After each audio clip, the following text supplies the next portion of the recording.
Hello दोस्तों, क्या आप स्वघोषित सन ऑफ बिहार मनीष कश्यप में बिहार का भविष्य देखते हैं?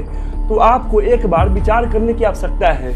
आखिर वो कौन सी डर, कैसी लालच जो मनीष कश्यप को बीजेपी में जाने के लिए मजबूर किया? क्या मनीष कश्यप आसनसोल से चुनाव लड़ने वाले हैं? क्या अपने को सन ऑफ बिहार कहने वाले मनीष कश्यप क्या सन ऑफ बंगाल हो गए हैं? तो आइए दोस्तों, कुछ पॉइंट से समझने का प्रयास करते हैं कि मनीष कश्यप के व्यक्तित्व में कितना काला सच छिपा हुआ है। 40 लाख का स्टाम्प पेपर पे लिख के देते हैं कि 5 साल में हम 40 लाख लोगों को रोजगार देंगे।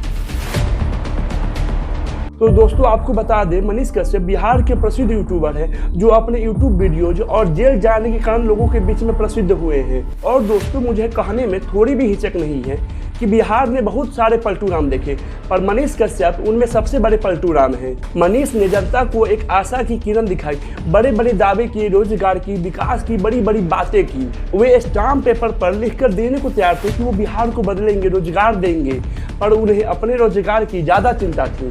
40 लाख का स्टाम्प पेपर पे लिख के देते हैं कि 5 साल में हम 40 लाख लोगों को रोजगार देंगे। पर उनका क्या, जिनसे मनीष ने बड़े बड़े दावे किए, महिलाओं से घर बनाने की बात कही कि तोहर घर बनवाए और तोहर बिजली बिल भी भरवाए, एकदम ही वादा करता नहीं। जो उनके पीछे एक आशा लिए हुए कड़कती धूप में प्रचार के लिए घूम रहे थे, जो उनके नाम का नारा लगा रहे थे, उनके विश्वास का क्या, उनके मेहनत का क्या?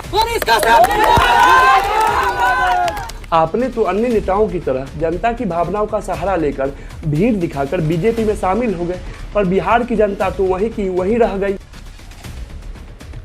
दोस्तों, बीजेपी सांसद मनोज तिवारी ने खुद कहा कि मनीष कश्यप का प्रभाव बिहार के 5 से 6 लोकसभा सीटों पर है। तो आप समझ सकते हैं कि उन्हें कितना बड़ा ऑफर दिया गया होगा बीजेपी ज्वाइन करने के लिए। और पता चले वह 6-7 गो सीट प्रभावित होके लगा, सर्वे में प्रभावित होने लगा, इसके सामने बोल रहा हूँ। और मनोज तिवारी ने खुद बताया कि मनीष कश्यप उनके 400 पार के लक्ष्य में कितना बड़ा खतरा थे। उन्होंने खतरा को निपटा दिया, क्योंकि 400 पार ज्यादा जरूरी है, बिहार थोड़ी ना।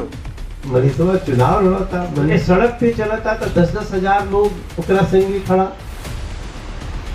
तो हमको याद आता है 400 पार में ही तो गड़बड़ होता है। पिछली बार हमने उन्हें 39 सीट दिया था, इस बार हो सकता है 40 दे दें, पर उन्हें विकास तो गुजरात का करना है, बिहार तो सिर्फ वोट के लिए है। खुद को सन ऑफ बिहार कहने वाले मनीष कश्यप सन तो सिर्फ अपनी माँ के निकले। हजारों माताओं से किया गया उनका वादा तो जुमला था। और मैं भी अपने माँ को बहुत ज़्यादा मानता हूँ।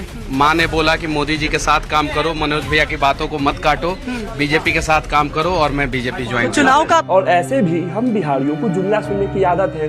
ज़्यादा से ज़्यादा क्या होगा, फिर किसी नेता के बहकावे में आकर भेड़ बकरियों की तरह उनके रैली में खड़े हो जाएंगे, उनके बिना सर पैर की बातों को सच मान लेंगे, उनके कहने पर जाति और धर्म के नाम पर वोट दे देंगे, और रोजगार और पढ़ाई की तलाश में साउथ इंडिया, दिल्ली, गुजरात, मुंबई, महाराष्ट्र चले जाएंगे। क्या होगा वहाँ पे? ज़्यादा से ज़्यादा थोड़ी गालियाँ सुनने को मिलेगी, नेताओं की जलालत सह लेंगे, झुग्गी झोपड़ियों जैसे घरों में रह लेंगे जहाँ पानी नहीं है, बिजली नहीं होगी, पर सह लेंगे। पर वोट तो जाति के नाम पर देंगे, क्योंकि जातीय गौरव सबसे आगे है, बिहार और बिहारी बाद में।